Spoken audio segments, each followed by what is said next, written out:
5 conselhos úteis para a sua vida espiritual. Vamos começar e presta bem atenção. São conselhos para você que decidiu caminhar com Deus, na presença de Deus. A primeira coisa, o primeiro conselho que eu trago para você aqui é exatamente firmar o seu propósito. Firmar este propósito de caminhar na presença de Deus. Eu preciso me recordar disso todos os dias. Todos os dias eu preciso me recordar de que é necessário levar a vida espiritual a sério. Todos os dias eu preciso dizer para mim mesmo, eu preciso repetir isso como eu tenho feito aqui ao longo desses 15 dias já. Para que você não esqueça de que isso é essencial, é fundamental. Então, renovar esse propósito. Logo ao despertar, eu decido neste dia caminhar na presença de Deus. Santa Teresa fala dessa necessidade, renovar esse propósito. Por quê? Porque o entusiasmo inicial enfraquece. Aquela primeira experiência, lembra quando você entrou no castelo, a primeira morada, a primeira experiência com Deus, talvez um retiro, uma palavra, uma pregação que você ouviu, e aquilo tocou, e aquilo mexeu com você, trouxe um entusiasmo, você decidiu que você queria mais, e você resolveu que então queria servir na igreja de alguma maneira, mas é preciso renovar esse propósito todos os dias, porque o entusiasmo inicial enfraquece. Esse é um conselho utilíssimo para a vida espiritual. O entusiasmo inicial enfraquece. A alma começa bem, mas ela tende ao relaxamento. Exatamente por causa dessa concupiscência, dessa natureza decaída, a alma começa bem, mas tende ao relaxamento. Ela promete, mas acaba adiando. Ela deseja, mas negocia. Santa Teresa tem uma frase que, para mim, essa frase é muito especial e sempre me vem em momentos decisivos da minha caminhada. Ela diz, não importa apenas começar bem. Muita gente começa bem, não é? Mas ela diz, não basta começar bem, é preciso terminar bem. Não basta começar bem, é preciso terminar bem. E outra para você anotar aí, o amor só vale quando é para sempre. Esse negócio de amar enquanto dure, não. Ela diz, o amor só vale quando é para sempre. Santa Teresa d'Ávila, doutora da Igreja. Anota isso aqui para você não esquecer. Tomás de Kempis responde com clareza. Cada dia devemos renovar nosso propósito e exercitar-nos a maior fervor, como se esse fosse o primeiro dia da nossa conversão, o primeiro amor.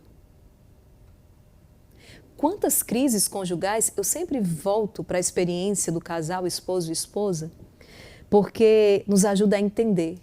O amor que Deus tem por nós é semelhante, obviamente que muito mais profundo, não é? É semelhante, mas é incomparável. Mas nos ajuda a entender quando eu falo, não é, dessa esponsalidade.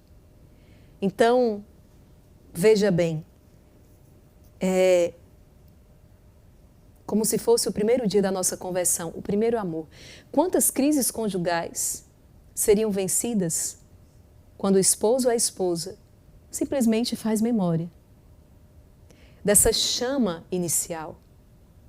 O primeiro dia que você viu a sua esposa e você se encantou. E você disse, eu quero casar com ela. O primeiro dia que você viu o seu esposo. Todo aquele início de conversa, de troca de olhares, o primeiro toque, o primeiro beijo e aquele caminho. E isso já causa algo interiormente. Vai lá na essência, porque essa é a verdade. Aqui está a determinação de forma concreta. Não é um sentimento, é um ato diário. Não é um sentimento, mas é uma decisão. Uma decisão firme de levar até o fim aquilo que eu prometi lá atrás. Amar-te para sempre. Isso não é um sentimento, é uma decisão. A segunda morada, onde nós estamos agora, exige que a alma não confie no fervor, não confie num mero sentimento. Não. Na segunda morada exige que cada manhã a alma deve começar a cada manhã, a cada despertar, renovar o seu firme propósito. Teresa ensina que o progresso depende da firmeza. A imitação de Cristo ensina como essa firmeza se mantém, renovando o propósito diariamente. Então, é o primeiro conselho. Renovar o propósito todos os dias. Assim como você precisa renovar o seu sim, a sua família, a sua esposa, ao seu esposo. Eu preciso renovar esse sim a Deus todos os dias. Segundo conselho útil para a vida espiritual. Pequenas omissões, elas acabam produzindo grandes danos. Então, ser fiel nas pequenas coisas. A própria Sagrada Escritura vai nos recordar isso. Não é? A alma, ela vai, por vezes, a queda ela não vai se dar de uma vez, mas ela vai fazendo pequenas concessões. E devagar, aquelas pequenas quedas vão levando às grandes quedas. Um abismo atrai outro abismo, diz a Sagrada Escritura. É uma mentira que depois vai exigir outra mentira, que depois vai exigir e assim vai. Então, ser fiel nas pequenas coisas. O que é que significa isso aqui na vida espiritual? Nas pequenas coisas mesmo. Desde a hora do seu despertar, sem botão de soneca, sem mais 5 minutos. Isso dá à alma prontidão, isso dá à alma vigilância. Ser fiel nas orações que você se dispôs a fazer. Ser fiel naquelas orações é o terço diário, ser fiel. Na oração, na caridade, na atenção, na observância, obviamente, dos mandamentos, mas aqui a alma já está mais adiantada, lembra? A alma já não está a vida dela já não se restringe a observar os mandamentos, ela já cresceu no amor, ela tornou-se generosa para com Deus, ela quer dar mais.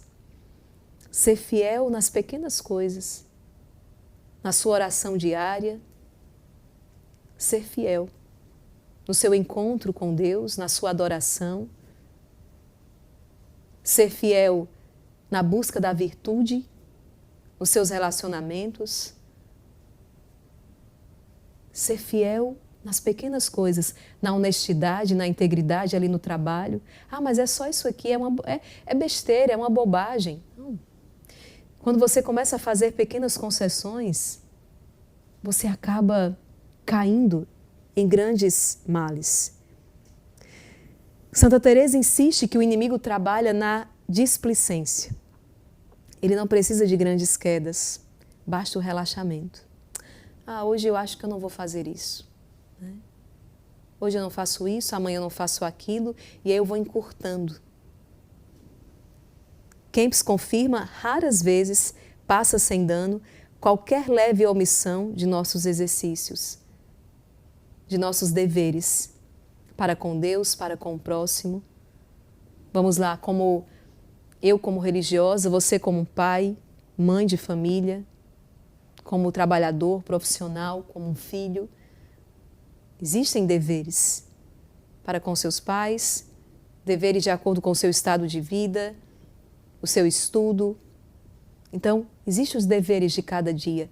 Não negociar, fazer o que precisa ser feito. E aqui, o que é muito importante? Ter muito claro diante, não é, dos seus olhos aquilo que é prioridade. Saber o que é prioridade. Nessa fidelidade às pequenas coisas é preciso saber o que é prioridade, o que de fato é necessário. Diferenciar o que é necessário, o que é urgente, o que é essencial, daquilo que pode esperar. Pequenas omissões produzem grandes danos.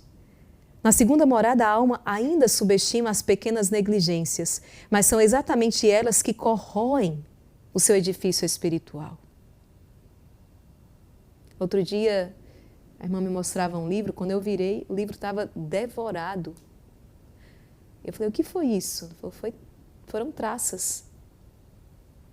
Um bichinho tão pequeno, mas causa um dano irreparável no livro. Ele está corroído. Um bichinho pequeno. Essas pequenas negociações, essas pequenas infidelidades de cada dia, Santa Teresa vai dizer, corrói o seu edifício espiritual. É como o cupim. A gente mal vê, né, de tão pequeno que é.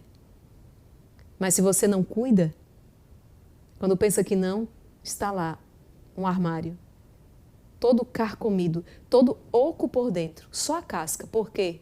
O cupim comeu, danificou todo o edifício, toda a estrutura. Assim é na vida espiritual. Quais são os cupins da sua vida espiritual? O que é que vai roubando, sabe? Que vai tirando aqui e ali um tempo que é precioso para Deus, um tempo que é precioso para os irmãos. E aqui, todos nós sabemos da luta que é a questão das redes sociais. Da luta que é usar as redes sociais de maneira correta. Usar as redes sociais de maneira sadia. Porque esse negocinho aqui foi programado, foi produzido exatamente como a droga foi feito para viciar.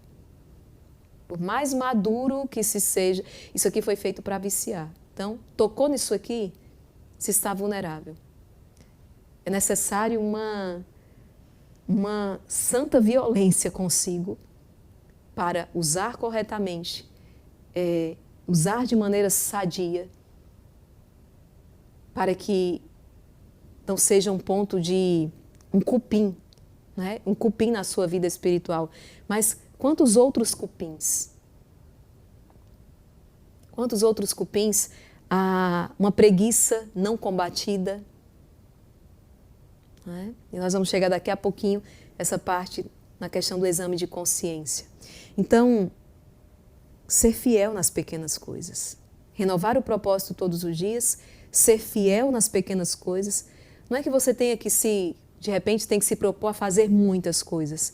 Mas aquilo que você se propôs, seja fiel. Tem coisas que a gente faz porque a gente se propôs a fazer. Tem outras que não tem essa história de se propor. É devido, é do seu estado de vida. Tornou-se uma obrigação pela escolha que você fez lá atrás. Né? Uma mãe não pode, de repente, acordar hoje e dizer, hoje eu não vou cuidar do meu filho. Acontece, mas não deveria. Não é? Assim como um bom religioso não pode simplesmente acordar um dia e dizer, hoje eu não vou rezar. Acontece? Acontece, mas não deveria. O edifício espiritual está com cupim, está sendo devorado. Então, minha mãe dizia assim, primeiro a obrigação, depois a devoção. Fazer o que precisa ser feito. Terceiro ponto, esse exame de consciência diário. Quem não faz o exame de consciência não progride espiritualmente. Porque é preciso examinar todos os dias onde eu tenho correspondido, onde eu não tenho conseguido corresponder. Para que gere ali uma emenda de vida. Até para que eu saiba direcionar a minha oração, a graça que eu preciso pedir a Deus, os pontos nos quais eu não tenho conseguido vencer. Alguém dizia nos comentários outro dia, eu li, dizia, irmã Maria Raquel, eu achava que eu já estava na 7ª morada, até o dia que eu fui fazer, não é? Que eu fui ler o livro do Fulton Sheen sobre vício e virtude que o Instituto Hesed trouxe na quaresma de São Miguel passada. Eu achava que eu estava na 7ª morada, até o dia que eu comecei a participar das formações sobre vícios e virtudes. Eu percebi o quão distante eu ainda estou. Então, esse examinar a consciência. Santa Teresa insiste que a alma precisa de estrutura. Sem organização, a instabilidade permanece. Devemos examinar e ordenar o interior e o exterior. Ambos importam ao nosso aproveitamento. De manhã, tomar resoluções. À noite, examinar as tuas ações. De manhã, resolução. Renovar o propósito. À noite, avaliar, examinar as tuas ações. E você pode até pedir a ajuda de alguém que convive com você para isso. Às vezes o casal, no final do dia, não é? Pode ali, num diálogo, no final do dia, com muita serenidade, com muita tranquilidade, ajudar-se mutuamente, não é? Você acha que isso aqui, isso que eu fiz, não é? Essa minha atitude, mas sobretudo você diante de Deus, você consigo, você diante de Deus, examinar as tuas ações. A 2ª morada, ela não é superada apenas com boa vontade. Ela é superada com organização concreta. Resolução pela manhã, exame à noite. Alma que não se examina não percebe as brechas e a que não toma resolução não avança. Teresa ensina que a alma precisa sair do ciclo de avanço e retrocesso. E a Imitação de Cristo oferece a ferramenta que rompe esse ciclo, o exame de consciência e o propósito renovado. Mas nós temos aqui no canal vídeos que te ajudarão nesse exame de consciência, até mesmo para uma boa confissão, Quaresma da Igreja. Não é? Eu sei que, por necessidade, né, quantos que buscarão o sacramento da confissão. Então, o exame de consciência também aqui, o quanto é importante. Mas esse aqui eu falo não apenas para, não é, buscar a confissão também, mas todos os dias. Perceber onde eu posso melhorar amanhã, onde eu não fui tão bom hoje, não é? Onde eu não correspondi à graça de Deus hoje, no meu falar, no meu agir. Para com Deus, para com os meus irmãos, examinar a consciência. Não dormir sem esse exame de consciência. Como que eu faço o exame de consciência, não é? É preciso um momento de recolhimento. Por isso, muitas vezes, as pessoas fazem ali antes de dormir, porque entram no seu quarto, já vão se recolher. Então, faz a tua oração, faz o sinal da cruz, pede o Espírito Santo, conversa com Deus. E o Espírito Santo, ele vai trazer ao seu coração, vai trazendo à sua mente aquelas situações do dia. E à luz de Deus você vai perceber e examinar aquilo que não foi bom, aquilo que você deixou de fazer. Não é apenas aquilo que você não fez bem, mas aquilo que você nem fez. Aí você percebe as suas infidelidades nas pequenas coisas. Se você não para fazer esse exame de consciência, deixa a vida me levar. Você não consegue perceber aquela infidelidade nas pequenas coisas quando há, que está danificando o seu edifício espiritual. Então, não apenas aquilo que eu não estou fazendo bem, mas até mesmo aquilo que eu estou omitindo, que eu não estou fazendo e que eu sei eu preciso fazer isso. Isso para mim, né? Tem pessoas que podem ter a sua vida de intimidade com Deus sem, digamos, fazer lá muita coisa, mas cada um sabe de si, eu deveria pelo menos saber, né? Eu sei que isso, não é? Na minha vida espiritual, isso aqui é determinante. Por exemplo, a meditação diária da palavra de Deus. Eu não sou ninguém se eu não medito essa palavra.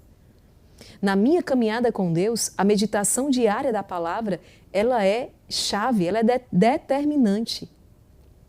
Se eu paro de meditar a palavra de Deus, eu fico no mais absoluto escuro. Então, meditar todos os dias a palavra de Deus é determinante. E eu aconselho você a fazer o mesmo. Talvez você não tenha percebido o quanto ela é determinante porque você ainda não fez.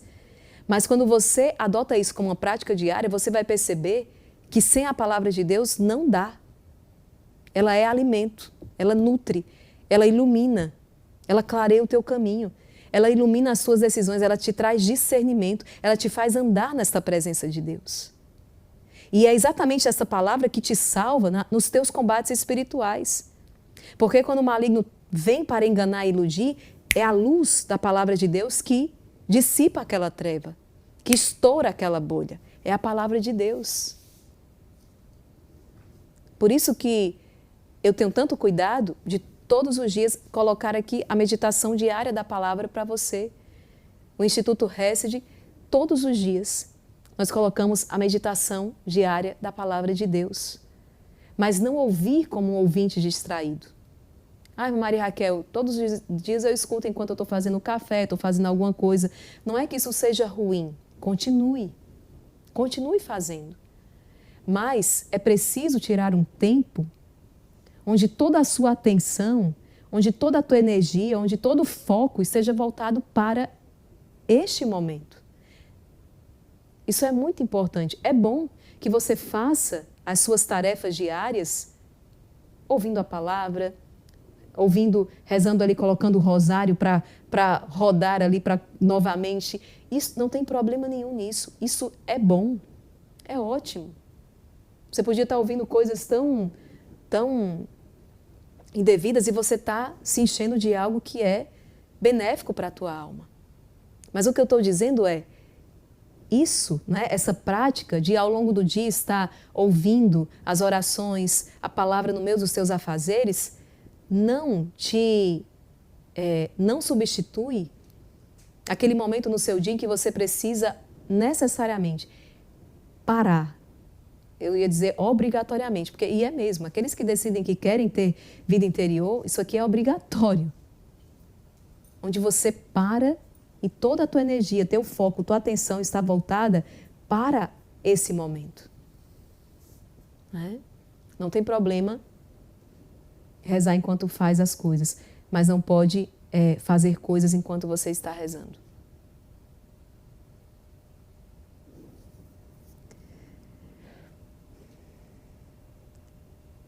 Então, o exame de consciência diário, o terceiro, o conselho. Primeiro, renovar o propósito. Segundo, ser fiel nas pequenas coisas. Terceiro, examinar bem a consciência. Ainda nesse examinar as pequenas coisas, eu queria trazer aqui para você o episódio de São Francisco de Sales ilumina profundamente a segunda morada. Né? Ele não fala de êxtases, ele não fala de grandes penitências, mas ele fala, olha só, a delicadeza. São Francisco de Sales, na sua batalha pela mansidão, ele observava, né, o seguinte, fechar portas com cuidado. Nossa, Maria, que é as pequenas coisas mesmo, né? Falar com doçura, guardar silêncio, obedecer com exatidão, permanecer sempre pequeno. Isso é a determinação aplicada ao cotidiano. Santa Teresa ensina que o progresso não depende de grandes feitos, mas de pequenas fidelidades mantidas com rigor. E São Francisco de Sales confirma: a perfeição nasce das mínimas observâncias feitas por amor. Na segunda morada, a alma ainda quer grandes movimentos espirituais, mas Deus começa a educá-la nas pequenas fidelidades. Olha a delicadeza dele. E você sabe que a maior luta dele era para vencer a ira, era para conquistar a bem-aventurada mansidão. Então, ele considerava essas pequenas coisas, fechar as portas com cuidado, não bater a porta, falar com doçura, guardar o silêncio, obedecer com exatidão, ser fiel. Então, renovar o propósito, ser fiel nas pequenas coisas, examinar a consciência. E vamos seguindo aqui. Um ponto muito importante é manter-se vigilante. Viver como quem espera o Senhor. E aqui tem um conselho muito útil que o Tomás de Kempis traz na imitação de Cristo, é ter diante dos olhos a morte. Ontem nós ouvimos um testemunho do Rosário. Se tem uma coisa certa que nós não vamos escapar, é da morte. Nós vamos morrer. Graças a Deus. Né? Que a morte é um remédio, porque ficar nesse vale de lágrimas para sempre, ainda mais tendo consciência de que há uma vida melhor, mas claro, isso de maneira natural, né? Nós não somos senhores de nós mesmos, não fomos nós que demos a vida a nós e, portanto, não podemos tirá-la. A morte natural, tá? Nos dias de hoje, de tanta loucura, é preciso deixar isso aqui bem claro. Deus deu e Deus tirou. Não fui eu que dei a vida a mim mesmo, logo, não sou eu que tenho poder e domínio sobre ela, não posso tirá-la. Isso é completamente contrário, né? A lei de Deus aos ensinamentos da igreja. Então, a morte natural. Ter diante dos olhos que eu comparecerei diante de Deus. Não é a morte pela morte. É que há um juízo. Há um julgamento. Eu vou passar por esse tribunal. Eu vou passar por esse juízo. Eu vou passar por esse julgamento. Afinal de contas, quem não se abriu ao amor, como poderá viver eternamente no reino do amor? O reino do amor é para os que amam. O inferno para os que odeiam. Então, o grande trabalho, né, da graça em nós é nos levar a essa perfeição do amor, e é isso que o caminho, o retiro quaresmal está te levando. Então, a vigilância. Vigiai e orai, diz o Senhor. Vigiai e orai. A vigilância. Viver como quem espera o Senhor. Há uma canção da Madre Kelly, letra de Santa Faustina, não é? Não sei, Senhor, a hora em que vireis. Por isso, a letra, por isso, velo sem... Por isso, aguardo-vos, Senhor, com quietude e silêncio, com grande saudade em meu coração. Eu não sei, Senhor, a hora em que vireis. Por isso vos aguardo com quietude e silêncio, com grande saudade em meu coração. A vigilância. Cuidado para não repetir, não é, o erro lá das virgens imprudentes. Quando o Senhor chegou, elas, por imprudência, perderam a grande oportunidade. Somos chamados a ser, então, como as virgens prudentes. A prudência na vida espiritual, a vigilância na vida espiritual. Não é? Eu peco, depois eu confesso, e eu vou abusando da misericórdia de Deus, isso é terrível. Não, a vigilância. Permanecer sempre na amizade com Deus. E dar, em cada situação, o melhor de mim, aquilo que Deus me espera. Não tem a ver com as pessoas. Não tem a ver no mundo de tanta vitrine, não é? De tanta exposição. É importante lembrar sempre disso. A santidade não se mede pelo número de curtidas, de visualizações, de comentários. Não vou dizer muito pelo contrário, não, mas não se mede por isso, absolutamente. A santidade se mede pela correspondência a Deus. Então, é entre você e Deus. Não esquecer isso aqui, a vigilância. Meus queridos, eu quero tocar ainda num quinto ponto que Santa Teresa também vai nos apresentar, que é a questão das amizades, das boas companhias. O quanto é necessário ter bons amigos que te conduzam para o céu. Deixa eu só ver onde é que eu coloquei aqui no meu...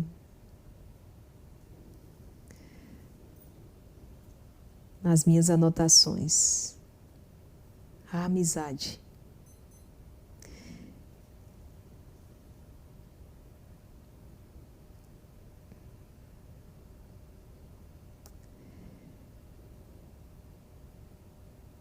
Um elemento fundamental, a consciência de que ninguém avança só.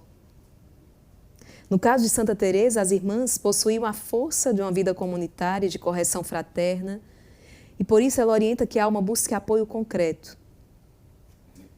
Alguém, uma direção espiritual e amizades que favoreçam a santidade. E ao mesmo tempo adverte com firmeza: fuja das más companhias. Não por desprezo às pessoas, mas porque relações que afastam de Deus se tornam ocasião contínua de queda. Ter amizades que favoreçam a santidade. E não só isso. Além de ter amizades que favoreçam a santidade, fugir das más companhias. E ela vai dizer, não por desprezo às pessoas, mas porque relações que afastam de Deus se tornam ocasião contínua de queda.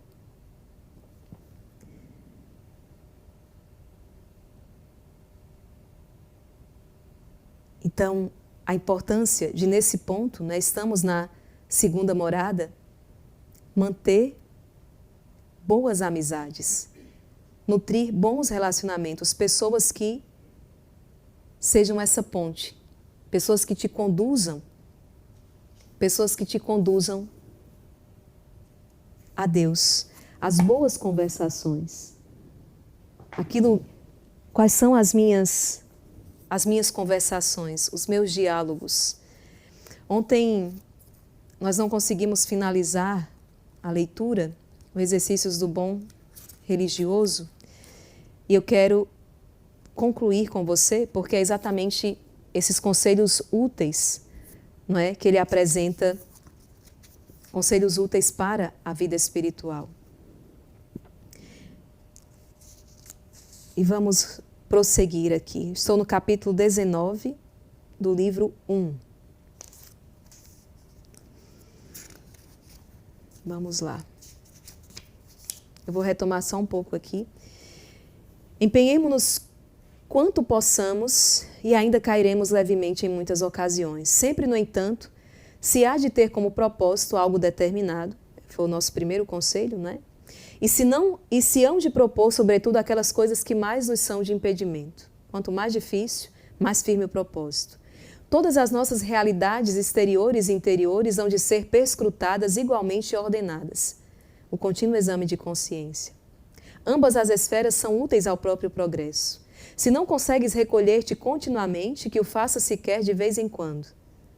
Pelo menos alguma vez. Mas não deixe o exame de consciência. Pela manhã propõe, mais tarde examina teus costumes, como hoje te portaste, em palavras, obras e pensamentos. Arma-te como varão forte contra as maldades diabólicas, refreia a gula e conterás mais facilmente toda a inclinação da carne. Olha o que ele está dizendo. O homem que refreia a gula contém mais facilmente toda a inclinação da carne. Nunca estejas de todo ocioso, mas sim a ler, ou a escrever, ou a orar, ou a meditar. Maria Raquel, eu nunca estou ocioso, porque eu estou sempre na rede social. Tão inocente você, né? Quanta gente, exatamente assim, ociosas nas redes sociais, perdendo tempo. Santa Faustina vai dizer, mente ociosa, oficina do diabo. Não esteja ocioso. Pegar uma rede social, eu vou olhar um pouco aqui para descansar. Isso não é descanso. Isso é distração. E Maria Raquel, isso é um pecado? Não estou dizendo que isso é um pecado. Mas eu estou dizendo que se você não mantém a vigilância, eu penso que o nome é rede, não porque eu acho que é por isso mesmo, porque é uma rede que prende. Não estou dizendo que é um pecado, mas é uma distração que vai ser um obstáculo para o teu progresso espiritual, sim. Maria Raquel, mas eu entro no canal do Instituto Hesed para rezar o rosário. Mas eu entro em tal página porque eu vou escutar a meditação da palavra. Eu entro em tal página porque eu vou fazer uma pesquisa. Isso aqui é outra coisa. Perceba que você entra e você tem uma finalidade, e eu posso dizer útil e até mesmo necessário, fazer uma pesquisa para os estudos que eu estou desenvolvendo. Vou preparar a comida hoje do almoço e eu preciso pesquisar uma receita. Aqui a internet se apresenta como uma ferramenta utilíssima. Mas eu estou falando quando muitas vezes você entra, e entra até para fazer uma coisa, mas se perde ali no mundo. E ao invés de fazer algo com precisão, objetivamente, você acaba perdendo seus 10 minutos, seus 30 minutos, sua hora nessa ociosidade. Não esteja ocioso. O tempo é vida, é precioso. Esteja a ler. Isso aqui é um conselho que eu não trouxe, mas é fundamental, que é o estudo. Você estudar, você conhecer, você ler a vida dos santos. Maria Raquel, eu não consigo ainda, eu abro um livro assim, mas eu me perco. Pois lê a vida dos santos. Na verdade, é o primeiro grande passo quando se faz a experiência com Deus, é ler a vida dos santos. Nossa, eu sou muito devota de Santa Rita. É a santa das causas impossíveis. Ah, então a devoção que você tem à Santa Rita é porque ela é a santa das causas impossíveis, porque ela consegue muitas graças. Bom, de um jeito ou de outro, que bom que de alguma maneira você chegou à Santa Rita. Mas isso não é devoção. Ser devoto, então, é desenvolver amizade com este santo. E para isso a gente só ama quem a gente conhece. Procure saber sobre a vida dele. Vá numa livraria. Tem algum livro aqui sobre Santa Rita de Cássia? E comece, aos poucos, leia um parágrafo, se você não tem o hábito da leitura. Mas lê a vida dos santos. E dali a pouco, né, talvez você vá criando um paladar para outras coisas, né, outros alimentos. Mas não tem melhor catequese do que se debruçar sobre a vida dos santos.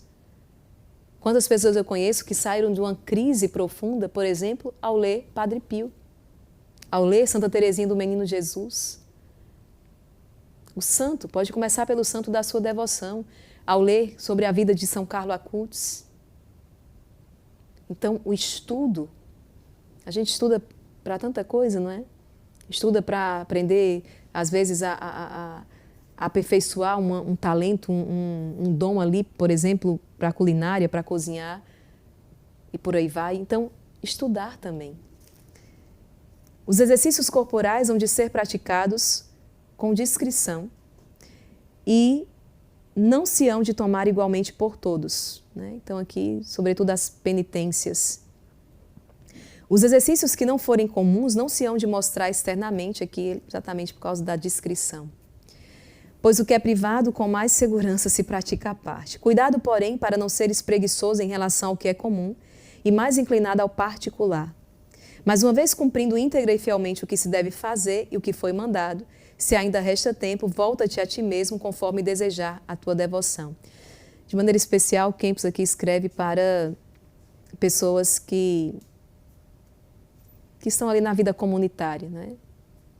Por exemplo, nós aqui, que vivemos no mosteiro, então, mas muitas vezes também em casa, em família.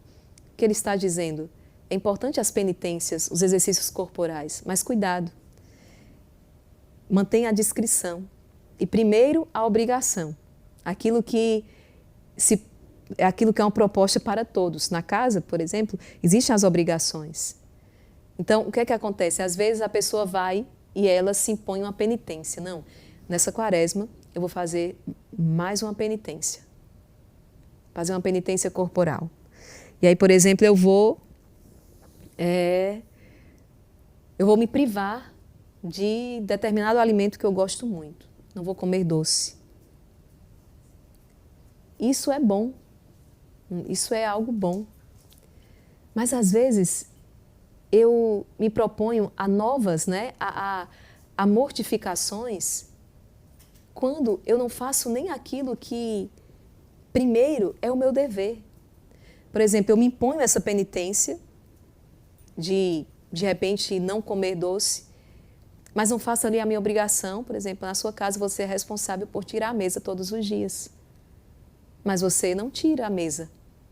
Você que enche as garrafas d'água, você não enche as garrafas d'água. Você é responsável pela limpeza de um determinado ambiente, você não limpa. Você deve arrumar a sua cama, você não arruma a sua cama. Não é deixar essa penitência, mas perceber que às vezes você se impõe uma nova, você se impõe algo a fazer, mas até aquilo que são as suas obrigações primeiras você deixa de lado. Quem está chamando a atenção para isso aqui? Cumpre o seu dever e depois se aplica às suas devoções. Cumpre aquilo que é o seu dever, as suas obrigações, depois as devoções. Depois aquilo que você colocou como algo a mais. Não podem todos praticar um único exercício, mas serve mais um exercício a este, outro àquele. E os diversos exercícios agradam também de acordo com a adequação aos tempos. Temos necessidade de uns no tempo das tentações, de outros no tempo da paz, do repouso. Aqui, de acordo com o passo, digamos, em que a alma está. Em que momento, em que, digamos que, fase, em que momento na vida espiritual pelo que você está passando. É um tempo de prova? É um tempo de paz? É um tempo de repouso? Agrada-nos pensar em uns quando nos contristamos, noutros quando estamos alegres. Vamos lá. Ele coloca aqui também a necessidade de nos prepararmos bem diante das festas, das grandes solenidades. O que você, por exemplo, está fazendo, se preparando para a Páscoa, a Quaresma, que você está vivendo é um tempo de preparação para a Páscoa do Senhor. Sua Páscoa será tão melhor, no sentido de que você absorverá os frutos dela, quanto melhor você se preparar ao longo dessa Quaresma. De uma festa para outra, devemos fazer algum propósito, como se estivéssemos então para migrar do mundo e para chegar à festa eterna. E por isso devemos preparar-nos solicitamente nos tempos devotos, mais devotamente viver e mais estritamente guardar toda observância, como havendo de receber em breve da parte de Deus o prêmio pelo nosso trabalho. Por exemplo, era muito comum, e nós devemos manter isso, os santos se preparavam para uma grande solenidade, por exemplo, Corpus Christi. Então, se preparar, eu conheço pessoas muito próximas a mim, que, por exemplo, fazem ali um trido, às vezes um trido de jejum, se preparam com seja uma novena, mas com uma penitência, mas se preparam para aquela festa, para aquela solenidade. Nós, cristãos católicos, essa é a nossa festa. Nós não precisamos de outras, A nossa festa é a própria liturgia quem traz. A nossa vida, ela é marcada, ela caminha no ritmo da liturgia. Hoje é o tempo quaresmal, depois é o tempo pascal. É muito bela se nós pararmos para pensar essa vida ritmada pela liturgia. Hoje nós vivemos um tempo de maior penitência para que possamos depois gozar da alegria pascal. Isso tudo são os exercícios do bom religioso. E se tal momento for adiado, creiamos que não estamos ainda bem preparados. O festim glorioso na eternidade, Quem dignos somos da tão grande glória que se revelará em nós no tempo estabelecido. E empenhemo-nos em preparar-nos melhor para a nossa partida. Bem-aventurados servos, diz o evangelista Lucas, que o Senhor, quando vier, encontrar vigilante. Em verdade vos digo, constituí-lo-á sobre todos os seus bens. A vigilância. Então, vamos lá, dentre esses conselhos úteis para a vida espiritual. Renovar o propósito todos os dias, a fidelidade nas pequenas coisas, examinar bem a consciência, manter a vigilância e as boas e santas amizades. Fugir das más companhias. Bom, acredito que são esses, então, 5 conselhos úteis para a sua vida espiritual, para aqueles que desejam avançar, E não retroceder. Como Santa Teresa diz, não ficar neste ciclo permanente de avanço e retrocesso, mas progredir sempre. Amém? Deus abençoe você e até o nosso próximo encontro, se Deus quiser.